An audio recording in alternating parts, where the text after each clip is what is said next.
ফুসফুসকে সুস্থ রাখার জন্য সবাইকে আরও বেশি সচেতন হতে হবে বলে জানান শ্যামলী টিবি হাসপাতালের উপপরিচালক ডক্টর আয়েশা আক্তার। সকালে শ্যামলী টিবি হাসপাতাল অডিটোরিয়ামে বিশ্ব সিওপিডি দিবস উপলক্ষে সায়েন্টিফিক সেমিনার ও আলোচনা সভায় এসব কথা বলেন তিনি। ডক্টর আয়েশা আরও বলেন, সচেতনতার অভাবে প্রতিনিয়ত বাড়ছে ফুসফুসের সমস্যা। তাই বেশি করে গাছ লাগানোর পাশাপাশি পুষ্টিকর খাবার, পরিমিত ঘুমসহ বিভিন্ন বিষয়ে জনসচেতনতা বাড়াতে হবে। অনুষ্ঠানে ডক্টর মোহাম্মদ জহিরুল ইসলাম শাকিল, ডক্টর গোলাম সারোয়ার বিদ্যুৎ সহ অন্যরা উপস্থিত ছিলেন।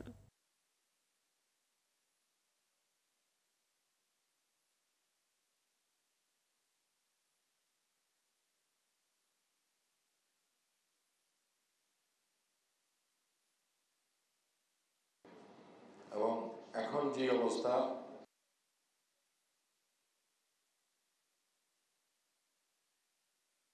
ধূমপান একদমই পরিহার করতে হবে এবং সাথে যদি বলি যে যারা একটু শ্বাসকষ্টে ভুগছে তারা ধুলাবালি থেকে একটু দূরে থাকতে হবে, বেশি পরিমাণে গাছ লাগাতে হবে।